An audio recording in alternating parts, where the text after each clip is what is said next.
right. Hello, everybody. Welcome to the Route Consultant Weekly webinar. For those of you who haven't seen me before, I'm Leah Nelson. I work on the education team with Josh, who is our frequent host here on the Route Consultant webinars. I primarily work with financials and business analysis and all of our different sectors and silos, checking out market trends, figuring out what businesses is worth, and all of those good things. So for our regular attendees, welcome back. Whether you are brand new to the industry or you've been a contractor since the RPS days, we want these webinars to be places where you can learn and get all of your questions answered. So before we get started, I do have to read a quick disclaimer that we do read every week. So Route Consultant is not endorsed by and is not recommended by Federal Express Corporation, FedEx Ground, or Amazon. Route Consultant is not sponsored by, is not approved by, is not associated with, and has no connection whatsoever with Federal Express Corporation, FedEx Ground, or Amazon. So all this means is that you won't hear any materially non-public information here today, but we do hope that you hear some helpful information nonetheless. I do want to say just a quick note for all of our viewers today, we will have time at the end of the webinar for a Q&A session. So whether you want to submit a question on today's webinar topic or really any other topic, in the industry that you have questions about, you can submit those using the Q&A feature at the bottom of the screen. Please don't put them in the chat feature. Don't raise your hand. Make sure you're putting your questions in the Q&A feature at the bottom. Otherwise, I probably won't see it. And we do want to get all of your questions answered. So today we are going to be chatting in the Linehaul sector, as we do on kind of every other week, about the recent FedEx Summit, thoughts, observations, news, updates, all those things. So to do that, we've got Alex here to chat with us. Hey, Leah, thank you. How you doing? Good. I'm doing great. How are you? I'm good. I had a wonderful week down in Orlando. I managed to avoid Helene, and now I'm avoiding Milton, so it's all good on my end. And while we were down there, we got the word that the dreaded port strike had been averted. So all good in my world. Yeah. I have to say, I drink the Kool-Aid. I really love being a FedEx contractor, so I really enjoy the opportunity to go down to Orlando. It's a really great opportunity to, one, network with other contractors, talk about best practices, catch up with guys you haven't seen in a while. Two, meet with a lot of people from FedEx, whether it's, district managers, regional managers, senior leadership within Ground or within Federal Express Corporation, as we're now known, but also meet with people from PGH, which is where headquarters is and where a lot of our different functional groups that handle Linehaul are based. And then there's also the opportunity to meet with vendors who I don't normally get to see. They're different vendors who come to the FedEx event, then come to either the Route Consultants Expo in Dallas or some of the other trade shows that are out there. So it's a really meaningful opportunity for me. And I have to tell you that if you are an existing FedEx contractor and you didn't go, you should be really kicking yourself in the butt, saying, why didn't I make the trip? It's really, really worth it. And I think it's invaluable for contractors. And if you're a new contractor thinking about going into the space, you definitely want to put this on your calendar for next year and say that you're going to go. Next year's session is going to be, it's a week long, and it's going to be the second week of September. So thinking like September 8th through the, whatever 5 days is, so the 13th. 8th, 9th, 10th, or 12th. And it's going to be in Orlando again. I did make a recommendation or, in a comment card that they should look at doing it more centrally located in the United States and maybe avoid Hurricane Alley. So maybe that time of year too. maybe an opportunity in Dallas or Chicago or Kansas or St. Louis, just because it's a little bit more equidistance between all the different contractors. And so those contractors coming from Washington State, or from Arizona and Southern California don't feel like they're traveling actually what they did across the country in multiple time zones. So let's get into it and talk about like my interpretation and my feedback from the expo. So, or the summit, sorry, it's called the summit. So it was really great event. So the way it was structured was Tuesday night, we all got in, we all had the opportunity to do a meet and greet, cocktail reception, all put on by FedEx. It was all top shelf liquor. And it was great food. And then there was just the opportunity to meet with other contractors in a very large expo center. And as well, meet with senior leadership. I was actually walking through registration and registering, And, Paul Melander walked up to me and I had a good 15-minute conversation with him. So like I'm telling you, like these are great opportunities for you to see senior VPs, senior managing directors of the businesses, and they'll talk to you and they want to hear, what's going on in your business, how are things happening, what's freight like, what's volume like, what kind of challenges are in your business, and they're really interested and really caring. The next day we started off, breakfast was from like 7 to 9, and then we had a session from 9 to 11:30 where we had senior leadership come out and talk about the state of the network. So, the network is in good shape. We're approximately 6,000 contractors between ISPs and TSPs. And so that's the P&D side and the line haul side. ISPs are the independent service providers, which are P&D, and TSPs are the transportation service providers, which are line haul. There's approximately 68,000 vehicles on the road at any one point in time from that contractor community, of which about 17,000 is line haul and the other 51,000 is P&D. A little under 40% of all TSPs and ISPs are owned by women and minorities. And that includes veterans, though they don't break out veterans, but I happen to be a veteran. So that's something that's interesting, or that I'm interested in. And the average contractor gross revenue is a little bit more than 2 million a year.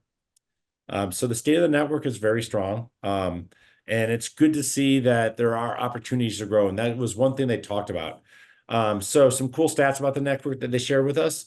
TSPs, or the line haul side, we do 45 million miles a week. Okay, that's twice the size of FedEx Freight and more than 10 times the size of Federal Express in their old legacy networks. Largest facilities, you probably would think Rialto and Woodbridge, but you might not know that the third largest facility by volume is actually Olive Branch, Mississippi. And we do just under 1 million packages a day, which is kind of crazy. And that's actually them sourcing packages. It's not like Chicago where they're just a transition point.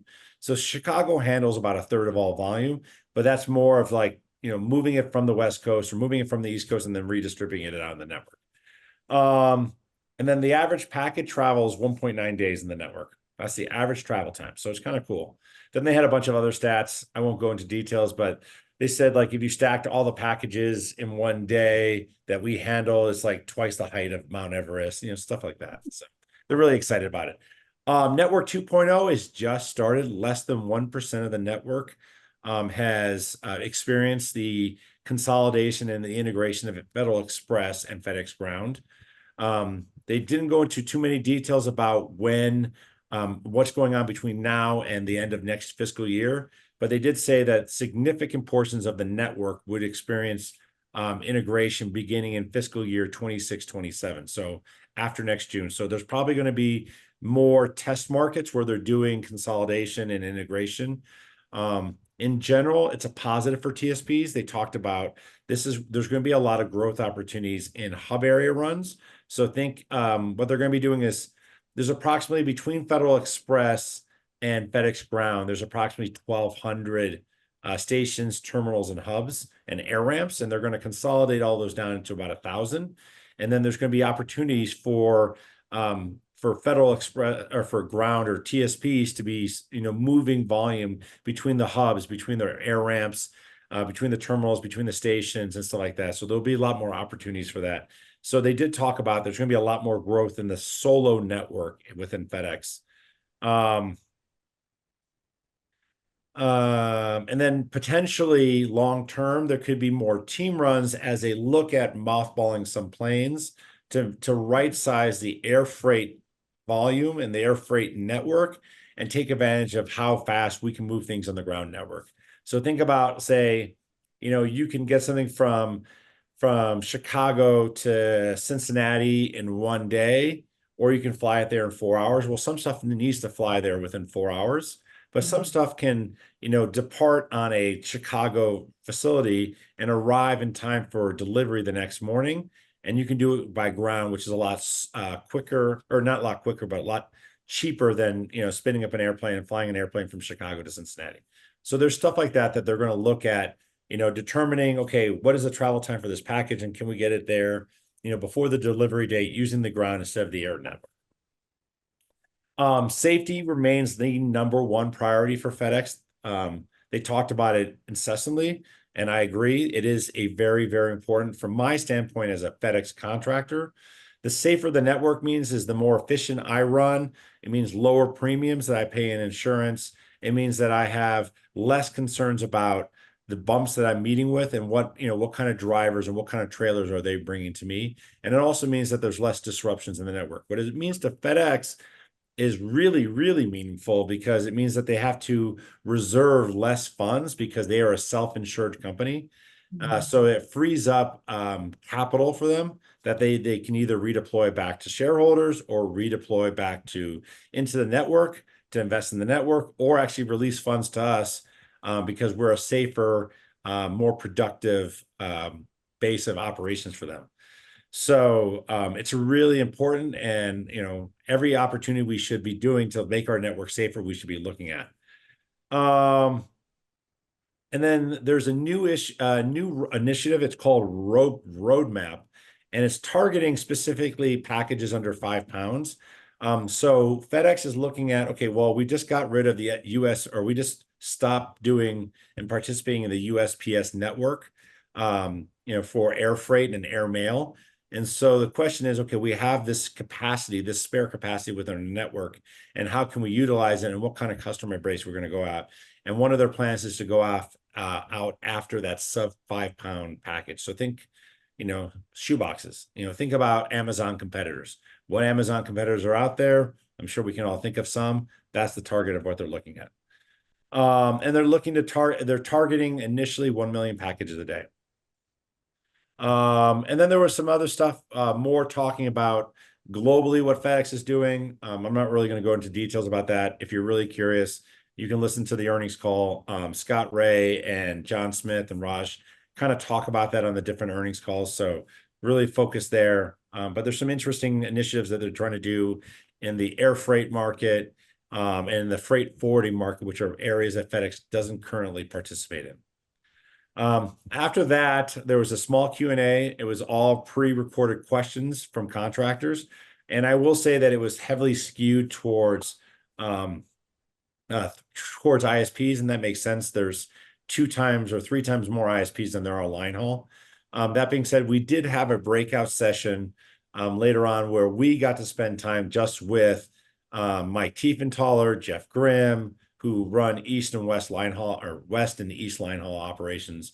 We got to spend time with Scott Ray. We got to spend time with Paul Melander, with Clarence Dozier, who runs safety. So individuals who are really specifically oriented towards the TSP market, we got to spend time. And there we got to have, more off-the-cuff questions. And that lasted about 2 hours. So it was a really good opportunity. I did attend a couple of the specific sessions that FedEx had. I attended 2 of them. I attended the metals presentation and the Linehaul market values. There was also one session on SRI and SRS. And then the other thing that should be mentioned about this is that there's the opportunity to go into the vendor hall, and the different silos within FedEx and in PGH, they actually had booths themselves. So you could have a one-on-one conversation with Linehaul engineering, with Linehaul fuel, with settlements, with adjustments, with First Advantage, with driver quals, with ARC, with metals, you name it, vendor operations, clothing, apparel, let alone just the team. The regional and district managers were there. So these are all different Linehaul functional areas that you could have a one-on-one conversation with. And that was very meaningful to me, is on top of just the different vendors. But the metals presentation, I will say I was disappointed in that part of the presentation. I think that there is a work in progress there. I think they mean well. There's just a lot more stuff that they can achieve there. And I think that they acknowledge that Linehaul is a very complicated business line, and they have a lot more work to do there. Luckily for us, we don't get evaluated on metals yet. And we will not be evaluated on metals for a while, given I think that they identified a bunch of feedback that they need to address in a lot of areas of improvement. They need to come up with a better way to evaluate a team operator versus a mainline operator versus a hub area operator versus spots. They need to figure out how do you evaluate a contractor that doesn't have a lot of spares versus a contractor who mostly has spares. How do you evaluate somebody who does 1,700 miles a day versus somebody who does, you know, they're 20,000 miles a day. So there's a lot of moving parts there and that they need to evaluate. I think that they're going to request and try to get more feedback from contractors as well as senior line haul managers. What I found extremely fascinating was the line haul market values. So this is the team that determines, okay, this is what settlement is worth. And these are all the components we go into settlement to determine what we think it costs to run your business, which is extremely valuable. So, the major categories that they allocate to the VMR is equipment, benefits, wages, and SG&A, which I call like your managerial staff, your admin, your HR. So depending on whether or not you're a big contractor or a small contractor, whether or not you're using a third-party vendor or not, that goes into SG&A. And they're always looking for more details to flesh that out. Like some of the questions that I personally got asked was, one of the line haul market value personnel asked me, like, how often do I wash my trucks? I wash my trucks twice a month. Does that include both a cab wash and an engine wash? And I said, yes. How much does that cost? How often do you wash the interior of your trucks? How much does it cost to detail the interior? How often do you have to do that? I do it every time I switch a team out.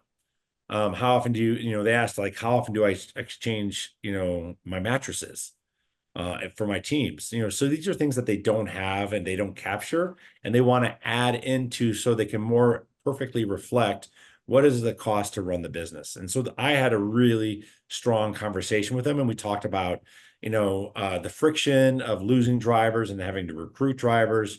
We talked about like the ancillary things that we do, like, what kind of benefits, what wages are there? What kind of benefits are we offering?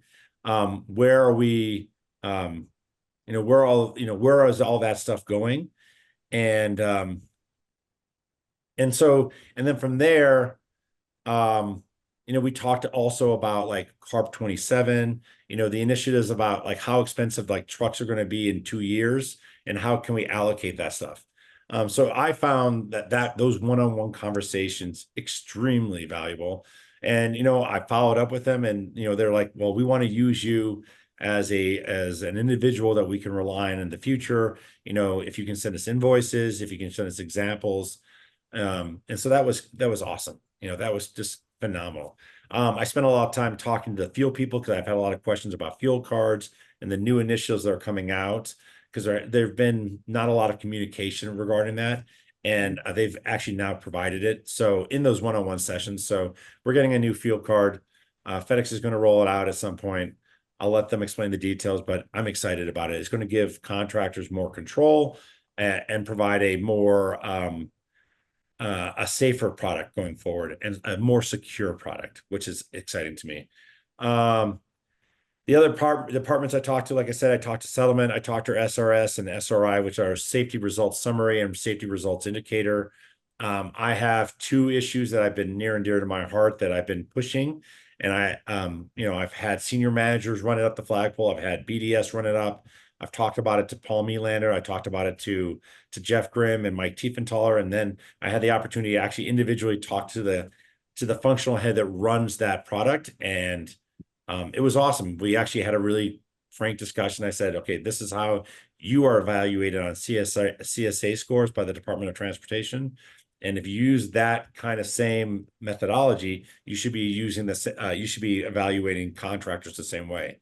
You shouldn't have FedEx shouldn't be evaluated one and contractors evaluated differently. We should all be moving in the same direction, and our targets and our goals should be aligned, whether with regards to CSA scores and making us a safer network. And, I got a lot of buy-in on that, and they were actually going to look at it and see if they can make some tweaks to their program. So I'm excited about that. I talked to regional managers, I talked to settlement adjustments, so it was awesome. And then I spent a tremendous amount of time talking to the OEMs. So I talked to Freightliner, I talked to Kenworth, I talked to Volvo, I talked to the TAG and Lone Star dealer network, I talked to Michelin, Goodyear, I talked to Paychex, I talked to ADP. I mean, there was just everyone, Motive, Lytics, Ground Cloud. I mean, anybody and everybody was there. So it was awesome to be able to speak to them, talk to them, learn about the niches that they're having. The tire people, it was eye-opening to me. Like I've always struggled. I've been a contractor for 6 years, and it's really hard to get it to really get discounts from the tire manufacturers when you go to third-party vendors. And I talked to Michelin and Goodyear and Bridgestone and Firestone, and there is a program. They have national accounts that automatically push the FedEx discounts to you if you're signed up with them. So it was awesome. So, I had a great conversations with them, and it's going to save me a boatload of money on tires. And that is by far my biggest expense in maintenance. So, and then it was exciting listening to the initiatives on the tires. I mean, they're talking about coming out with drive tires that can last, over 400,000 miles, which is amazing. That's awesome. That's a I long mean, time. yeah. I mean, can you imagine having a personal vehicle that had tires that lasted that long? I would never have to change my tires again. Yeah. So it was great. I mean, the FedEx event is phenomenal. They do such a great job with it. It's great to network. Like I talked to, these are contractors that I've become friends with, and we just trade emails and we talk to on the phone. But like I get to have a face-to-face conversation with them and hang out with them and talk to them, and we talk about, I'm having this problem. How do you solve that? Or I've had this situation, or I've had success doing this, or what do you do in this situation? It was just great sharing stories and sharing insights and building relationships. And it's just reinforces like how much I enjoy being a FedEx contractor and how much I enjoy working with my fellow TSPs, because they're not my competitors, they're my colleagues in this business. And we all, I mean, at the end of the day, we all enjoy doing what we're doing. You're not a FedEx contractor unless you enjoy being a small business owner and you like FedEx as a vendor or as a customer, sorry. Yeah. Absolutely. Yeah. I mean, networking is always just of utmost importance, with the vendors and with the people at FedEx and with, everyone you're working with, the other contractors. I think that's really like the big benefit of just really any in-person event. I feel like, with FedEx and just with, I mean, really a lot of industries, you can get kind of like, you've got your little bubble that you hang out with all the time. And then when you finally get a chance to see everybody face to face and interact with them, it can be really great. Hopping back to safety, I've heard a lot of feedback on that too, how that's FedEx, utmost priority. Heard about that a lot with, in the P&D sector as well, and how that's their, really big focus, for the upcoming future, which makes a lot of sense to me, the reasons why they're doing it. And of course, safety, you can never discount it. It's in no matter what industry, super important. So. Yeah. So, yeah, I mean, I'm sure there's going to be plenty of questions from, the attendees about this and my insights. I will say, I will not go into too much detail. Obviously, I don't want to, I mean, this is all some of this stuff is non-public information. So I can share anecdotes and impressions. And if, other stuff, we can have a conversation offline and we can share, or we can talk about it, or you can reach out to your senior manager or SPS to get more details. Where I'm not sharing non-public information. I'm more than willing to have that conversation about my impressions as a FedEx contractor at what I thought was a wonderful event. Absolutely. Absolutely. Well, it looks like we already have some questions rolling in, and we'll get to those in just a second. So if anybody watching, if you've got questions, go ahead and drop those in the Q&A right now. Make sure to drop them in the Q&A. I saw a hand raised, but make sure you put it in the Q&A or I won't see it. In the meantime, while we're getting those questions in, we do have 2 new listings this week that I want to talk about. So we've got one in Central Maryland, which is 8 P&D routes listed at $800,000, which is just under 78% of revenue, has about a 16% margin, 8 drivers, 1 manager, full-time manager, so that they handle that. And then high revenue per route on that one. So Central Maryland. And then we've got North Central Georgia, which is a Linehaul operation, 8 Linehaul runs listed at $3.3 million, which is 88% of revenue. 19% EBITDA, 18 drivers with 1 manager, 2 dedicated team runs, and 6 unassigned team runs. So it is all team runs on that one. So 8 Linehaul team runs. If you're interested in those, reach out to us or go on our website and take a look at those. We've also got a couple of events for the rest of the year. Our next happy hour is going to be in Chicago on Tuesday, October 22nd. So if you're in the Chicago area, go ahead and take a look at that. Go over there. Visit people on the Route Consultant team. Always a lot of fun. And then we have our virtual new investor summit as well. So if you sign up for the virtual course, it includes an in-person workshop at our office here in Nashville. You meet the team, learn about the industry. We have that available for FedEx as well as our other silos if you're interested in diversifying. Take a look at that, sign up on our website. But the next in-person workshop is on Friday, October 5th at 9 a.m. here in Nashville. So again, whatever silo you're interested in, whether it's FedEx or bread or waste or whatever it is, you can take a look at those, or multiple, who knows. But it's a good opportunity to, again, to come meet the team in person and learn just have those face-to-face conversations. It looks like we've got some more questions coming in, so I will take a look at those. And Alex, if there's any of these that Yeah, let me start with the rail car system one. Okay. They're not going to be cannibalizing team runs to do rail. I mean, I don't even have to ask that question. I mean, I understand why they do rail, and I can understand why they do team runs. Okay. So rail is slow. I think the average speed for rail is under 35 miles an hour. So like if you're thinking this is stuff that needs to go really slowly across the country, and that doesn't even begin to talk about like the actual speed of how long it takes to get the stuff off the rail and then moved into a facility where it can get resorted. So rail is for anything that needs to move slower than 4 or 5 days. The reason why you use team runs, if you're going from California to Chicago, you can put it on the rail and it'll arrive in Chicago next week. Yeah. You put it in a truck, it can arrive next day. So if you think about it, like you go up to your FedEx sort facility and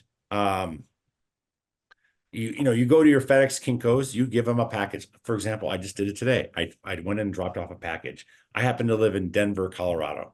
I'm shipping a package to my son in Boston, Massachusetts.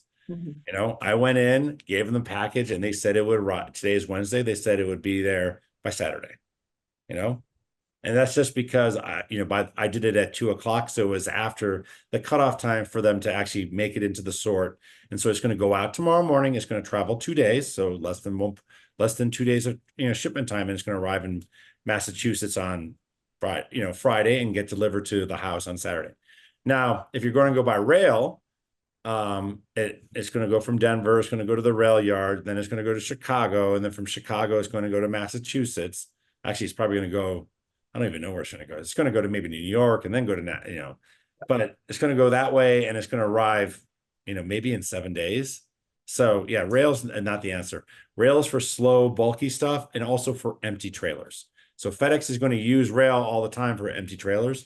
And I mean, there's stuff that I do. Like I do runs in Memphis or sometimes in Noki where I'm taking empty rail cars up to Toledo or over to the Memphis rail yards, and then they'll load them and they'll send them to the different ports, to Woodbridge, to Savannah, to Rialto, to get reloaded up and get sent back out to us.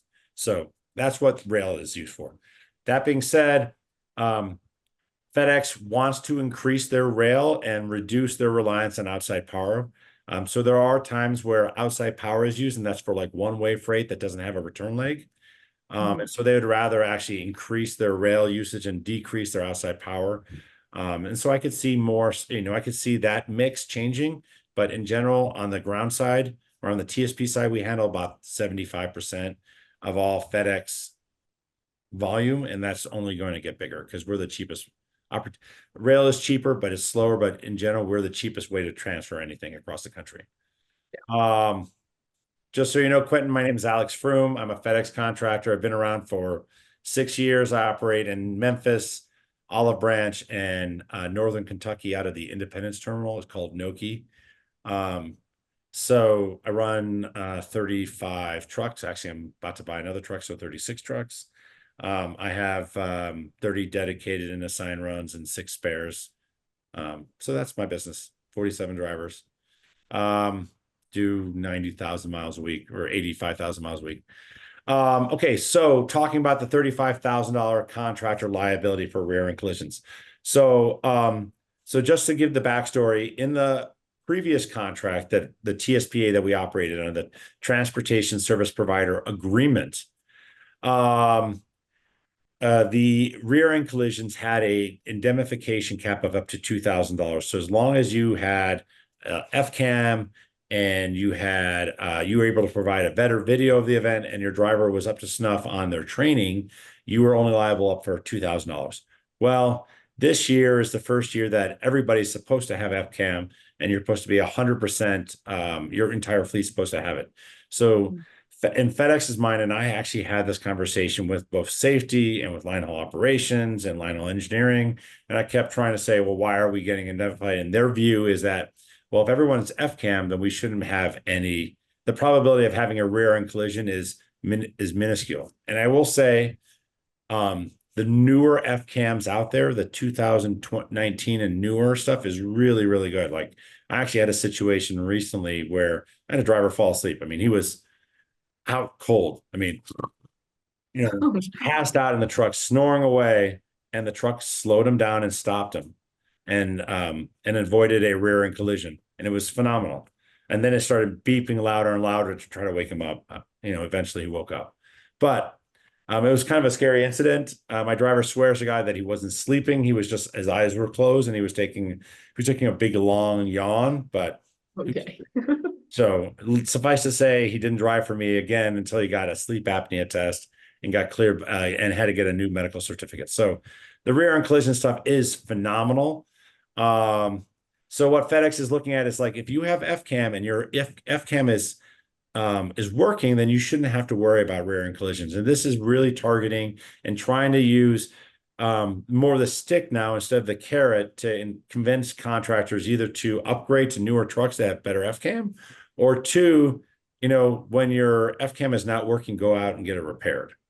Or three, get rid of the bad actors, the ones who are disconnecting their FCAM or putting a piece of tinfoil in between the radar and the receiver so that the FCAM gets false positives.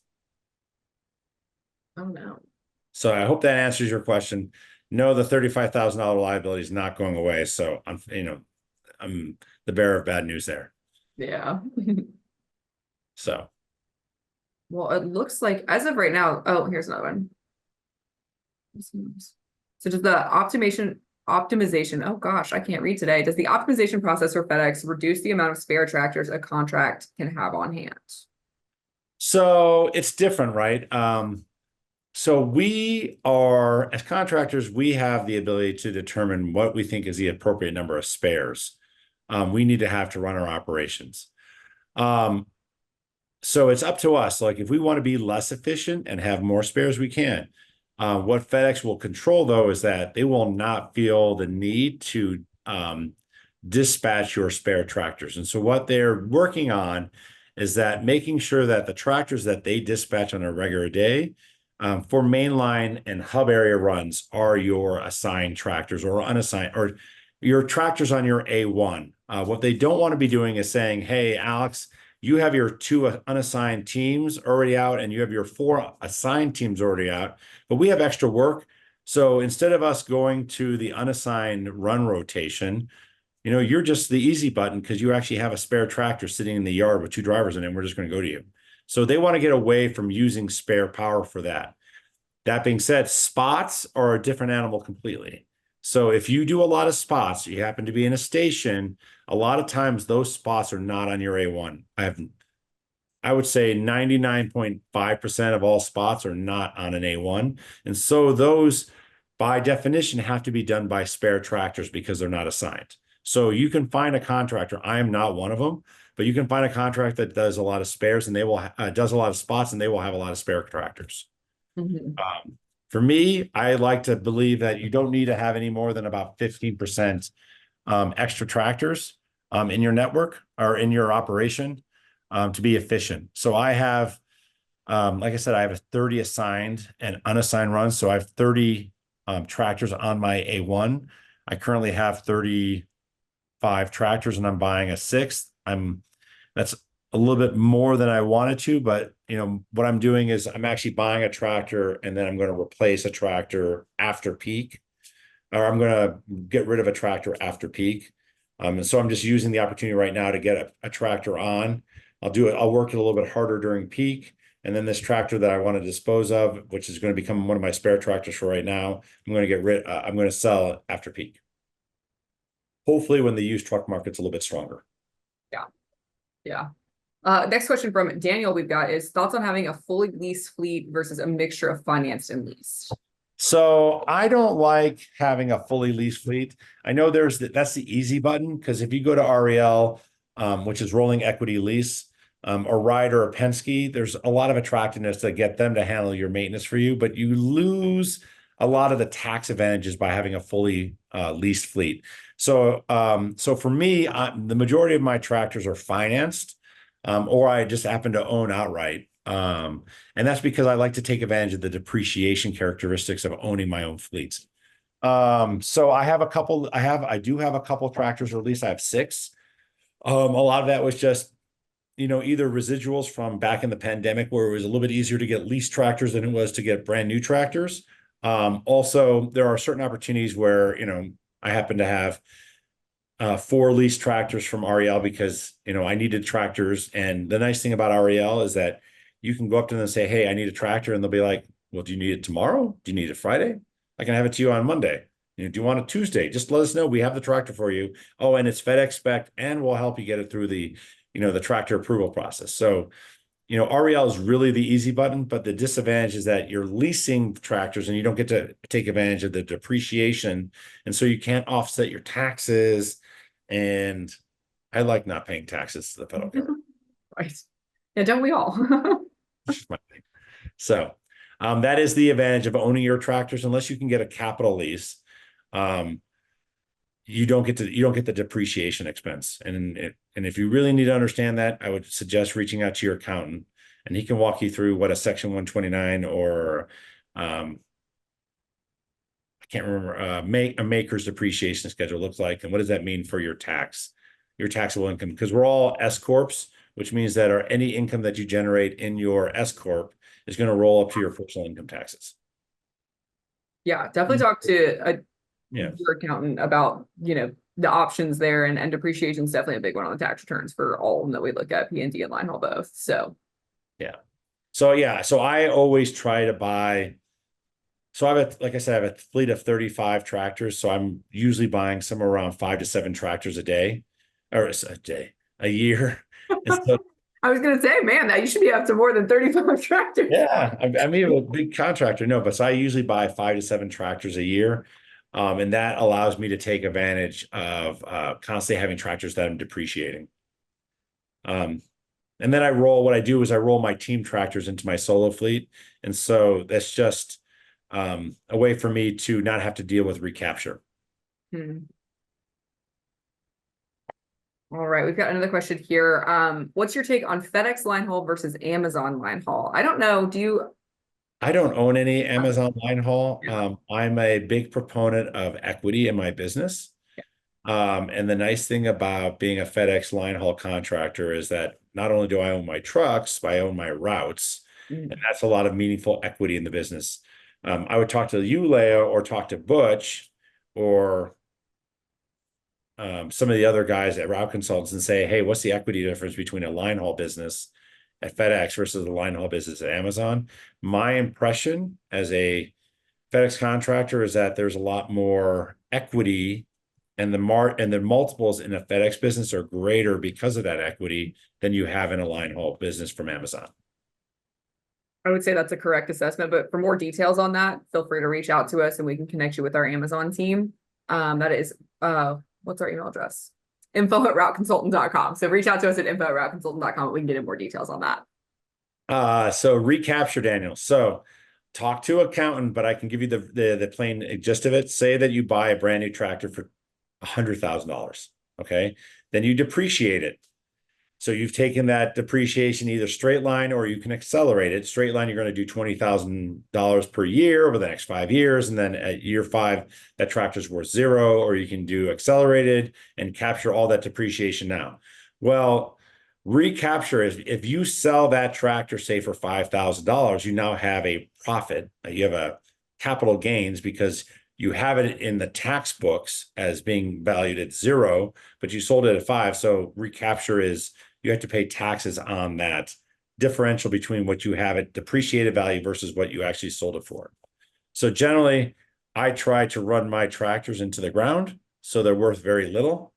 So at the time when I dispose of them, I have to pay very little in recapture taxes. Makes sense. All right, I think I've started this sentence probably twice now, but it looks like we don't have any more questions. So if anyone wants to type any last minute questions, I'll talk slow for a second, give you a second to do that. Otherwise, like I mentioned earlier, if you do come up with questions after this that you think of tomorrow or next week or whatever, whether it's about this, Linehaul or P&D or whatever it is, reach out to the Route Consultant team, info@routeconsultant.com, and we can connect you with the right team member to help you answer your questions. So looks like that's going to be it for today. Thank you, Alex. As always, lots of great information, and we'll see everybody next week.